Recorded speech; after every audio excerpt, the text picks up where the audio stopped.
Assalamualaikum warahmatullahi wabarakatuh. Halo anak-anak, jumpa lagi bersama Ibu Vera. Bagaimana kabar kalian hari ini? Ibu doakan semoga kalian semua tetap sehat. Tetap semangat belajar di rumah ya.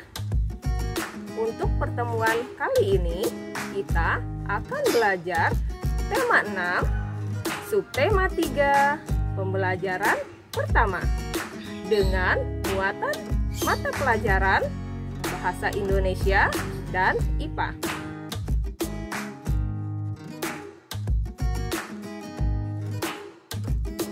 Di masa kebiasaan baru saat ini, ingat selalu pesan ibu, yaitu 3M. 1. Memakai masker. 2. Mencuci tangan. Dan yang ketiga, menjaga jarak.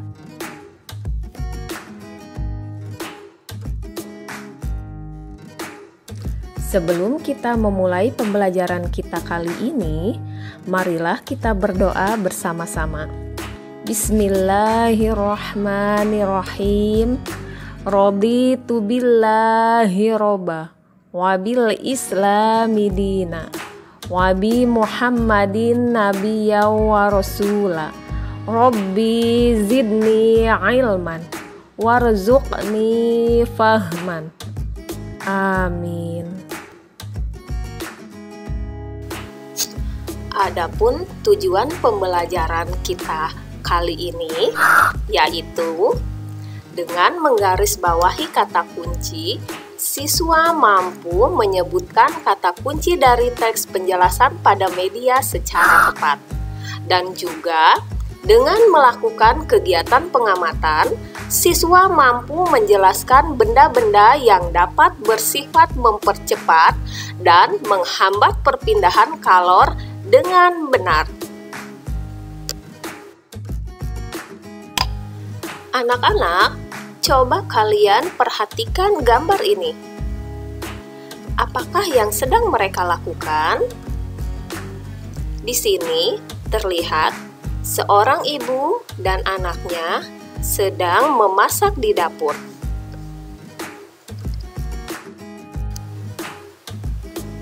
Anak-anak, coba kalian simak percakapan ini. Di suatu sore, ibu sedang menyiapkan makan malam di dapur, dan Lani baru saja menyelesaikan pekerjaan rumahnya. Lani menghampiri ibunya di dapur untuk memberikan bantuan. Wah, aroma masakannya wangi sekali, Bu. Ibu sedang memasak apa? Nanti kamu juga tahu, ini masakan baru ibu. Kemarin ibu menonton acara memasak di televisi. Ibu sedang mencoba salah satu resep yang diajarkan di acara tersebut. Kamu pasti suka. Wah, aku jadi penasaran. Hebat juga ibu bisa belajar memasak dari televisi. Berarti aku juga bisa ya.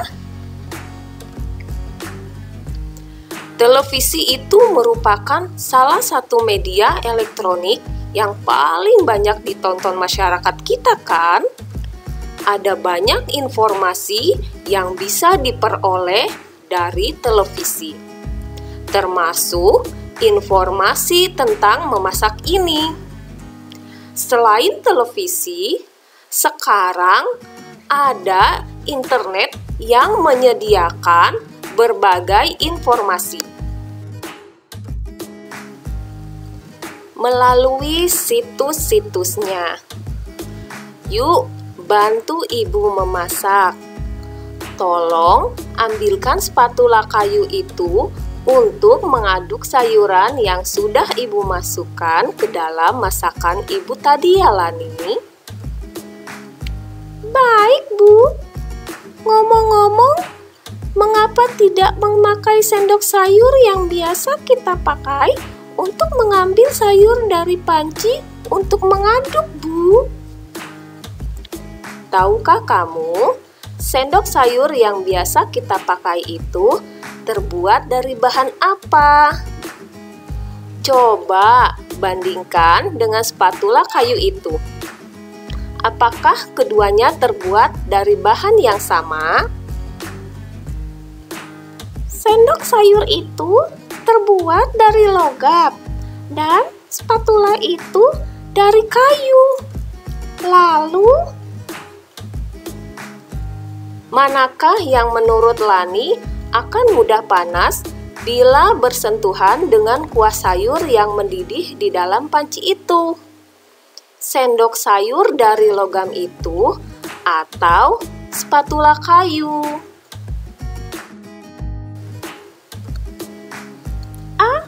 Saya tahu, Bu. Tentu saja sendok sayur logam akan lebih mudah panas. Saya tahu mengapa. Saat sendok logam itu mengenai kuah panas, panas dari kuah itu akan dialirkan melalui sendok logam itu, sehingga ia ikut panas. Itu konduksi, kan? Kamu mengamati dengan baik, Lani. Jadi, mana yang akan kamu pakai untuk mengaduk sayur itu? Spatula kayu atau sendok sayur logam? Ibu, tentu saja spatula kayu akan saya pakai agar tanganku tidak kepanasan. Terima kasih sudah mengingatkanku, Ibu. Sama-sama, Nak.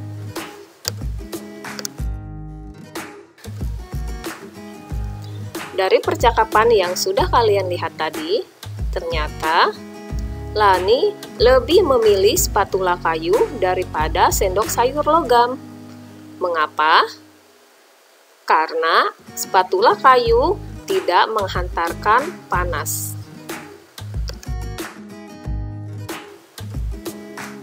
Anak-anak, banyak sekali sumber-sumber bacaan yang dapat kalian baca, seperti buku, majalah, tabloid, surat kabar, dan buku elektronik. Apakah kalian mengetahui apa itu buku elektronik? Buku elektronik yaitu buku yang dimuat secara digital. Untuk melihat isinya, diperlukan jaringan internet dan alat elektronik seperti telepon genggam atau komputer pribadi. Oleh karenanya, buku elektronik menjadi salah satu media elektronik yang juga sering digunakan oleh masyarakat modern. Nah, sekarang kalian simaklah salah satu bacaan yang bersumber dari buku elektronik. Bahan konduktor dan isolator. Di sekitarmu terdapat banyak benda dengan berbagai macam bahan. Pemilihan bahan didasarkan pada sifat yang dimiliki bahan tersebut. Misalnya, benda yang dapat menghantarkan panas dan benda yang tidak dapat menghantarkan panas. Ada benda yang mempunyai kemampuan menghantarkan panas dengan baik. Ada pula benda yang tidak dapat menghantarkan panas. Bahan yang dapat menghantarkan panas dengan baik disebut dengan konduktor. Bahan yang tidak dapat menghantarkan panas disebut dengan isolator. Sedangkan ada bahan yang sedikit dapat menghantarkan panas yang disebut dengan bahan semikonduktor. Bahan konduktor yang sering digunakan dalam kehidupan sehari-hari biasanya terbuat dari bahan logam, panci, wajan penggorengan, dan beberapa peralatan masak di dapur terbuat dari logam. Jenis logam yang paling sering digunakan untuk membuat alat-alat tersebut antara lain besi, aluminium, dan tembaga.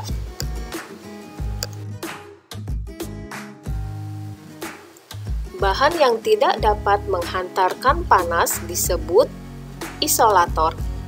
Beberapa bahan yang termasuk sebagai isolator antara lain adalah kayu, kain, dan plastik. Penggunaan bahan-bahan ini banyak sekali dijumpai di sekitar kita.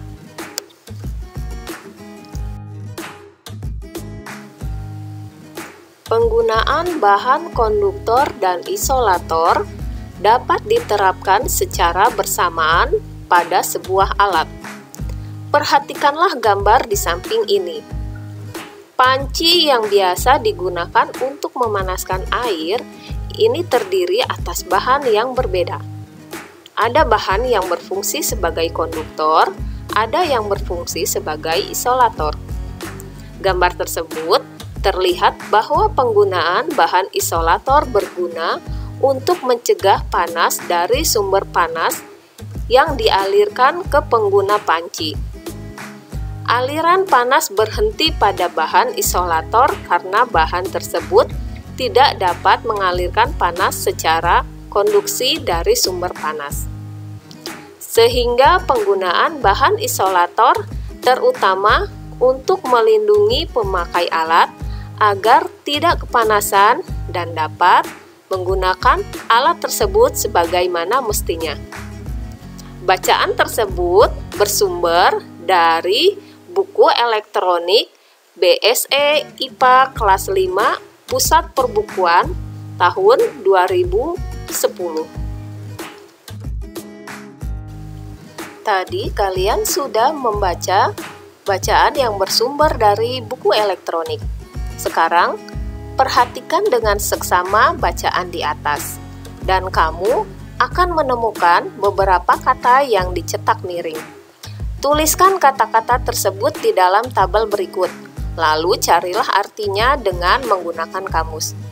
Kemudian, buatlah paling sedikit 2 kalimat dengan menggunakan kata-kata tersebut dengan menggunakan kalimat lengkap dan kata yang baku. Berikut ini merupakan kata-kata yang dicetak miring pada bacaan yang telah kita baca tadi. Kita akan mencari arti dari kata tersebut dan membuatnya dalam kalimat. Untuk kata yang pertama yaitu bahan. Artinya, barang yang akan dibuat menjadi satu benda tertentu atau bakal. Kalimatnya, Lani memilih spatula dari bahan kayu. Yang kedua, menghantar. Artinya, mengirim, membawa ke. Kalimatnya, bahan konduktor dapat menghantar panas dengan baik. Yang ketiga, kata konduktor. Artinya, benda atau bahan penghantar panas, arus listrik atau suara dengan baik. Kalimatnya, bahan konduktor yang sering digunakan biasanya terbuat dari bahan logam. Kata yang selanjutnya yaitu isolator, yang artinya bahan-bahan yang tidak dapat menghantarkan panas atau penyekat. Kalimatnya, contoh bahan isolator yaitu kayu, karet, plastik, dan kain. Kata semikonduktor, artinya bahan yang mempunyai daya hantar panas atau listrik antara konduktor dan isolator. Contoh kalimatnya, silikon, germanium, dan selenium merupakan bahan-bahan semikonduktor. Kata yang terakhir yaitu alat, yang mempunyai arti benda yang dipakai untuk mengerjakan sesuatu, perkakas, atau perabotan. Contoh kalimatnya, panci, wajan, dan kompor adalah alat-alat rumah tangga. Nah, kalian dapat membuat kalimat yang lain dari kata-kata tersebut. Selamat mencoba. Berdasarkan bacaan yang sudah kita baca tadi, sekarang kita tahu bahwa banyak benda di sekitar kita yang memiliki kemampuan menghantarkan panas yang berbeda-beda. Untuk lebih memahaminya, sekarang kita lakukan percobaan berikut ini. Siapkan dahulu alat dan bahannya. Yang pertama, batang besi yang panjangnya lebih kurang 50 cm. Kedua, batang tembaga panjang lebih kurang 50 cm. Yang ketiga, sumpit bambu yang ujungnya diikat dengan karet gelang. Keempat, Sumpit dari bahan plastik, ujungnya diikat dengan karet gelang. 5. Bahan kain untuk memegang benda panas. Yang keenam, lilin. Dan yang terakhir adalah korek api. Setelah bahan-bahannya siap, sekarang kita lakukan langkah-langkah berikut ini.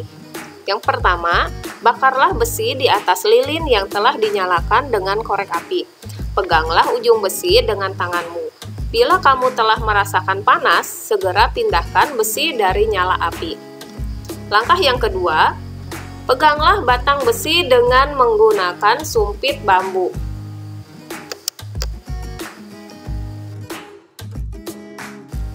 Langkah ketiga, letakkan kembali ujung besi di atas nyala lilin. Apakah yang kamu rasakan? Catatlah mengapa demikian.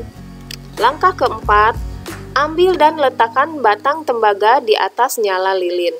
Bila terasa panas, pindahkan dari nyala api.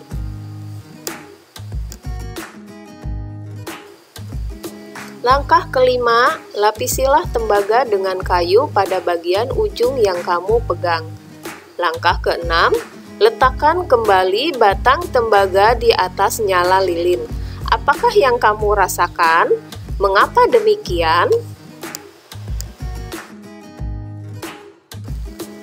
Langkah ketujuh, lakukanlah kegiatan yang sama. Kali ini ganti sumpit bambu dengan sumpit berbahan plastik. Catat apa yang kamu lihat dan rasakan. Untuk langkah yang terakhir, ganti sumpit berbahan plastik dengan bahan kain yang biasa digunakan untuk memegang benda panas di dapur. Untuk memegang besi dan tembaga yang telah dipanaskan di atas api lilin. Catat apa yang kamu lihat dan rasakan. Demikianlah langkah-langkah dari percobaan yang telah kita lakukan. Selanjutnya, berdasarkan percobaan tadi, coba kalian jawab pertanyaan-pertanyaan berikut ini. Pertanyaan pertama, apakah yang terjadi pada saat kamu memegang batang besi dan tembaga dengan menggunakan sumpit yang terbuat dari bambu? Jawabannya adalah, tangan tidak merasakan panas dari api lilin yang merambat melalui besi dan tembaga. Mengapa demikian? Hal ini terjadi karena sumpit bambu merupakan isolator, sehingga dapat menghambat panas. Pertanyaan ketiga, apakah yang terjadi pada saat kamu memegang batang besi dan tembaga dengan menggunakan sumpit dari bahan plastik? Jawabannya, tangan tidak merasakan panas dari api lilin yang merambat melalui besi dan tembaga. Mengapa demikian? Hal ini terjadi karena sumpit plastik merupakan isolator sehingga menghambat hantaran panas. Pertanyaan kelima, apakah yang terjadi pada saat kamu memegang batang besi dan tembaga dengan menggunakan bahan kain? Jawabannya, tangan tidak merasakan panas dari api lilin yang merambat melalui besi dan tembaga. Mengapa demikian? Hal ini terjadi karena kain merupakan isolator sehingga menghambat hantaran panas. Ketujuh, pada percobaan di atas, bahan manakah yang berfungsi sebagai konduktor? Jawabannya, besi dan tembaga. Pertanyaan ke-8, pada percobaan di atas, bahan manakah yang berfungsi sebagai isolator? Jawabannya, kayu, plastik, dan kain. Pertanyaan ke-9, sebutkanlah paling sedikit 3 bahan lain yang berfungsi sebagai isolator. Jawabannya, karet, kertas, kaca, dan asbes. Pertanyaan terakhir, tuliskanlah kesimpulan yang kamu dapatkan dari kegiatan percobaan di atas. Kesimpulannya, kemampuan benda yang menghantarkan panas berbeda-beda. Ada benda yang mudah menghantarkan panas yang disebut konduktor, dan ada benda yang menghambat hantaran panas yang disebut isolator. Demikianlah pembelajaran kita pada kali ini. Untuk mengakhiri pembelajaran hari ini, marilah kita bersama-sama membaca hamdalah. Alhamdulillahirabbil alamin. Sampai jumpa di pertemuan yang akan datang ya. Assalamualaikum warahmatullahi wabarakatuh.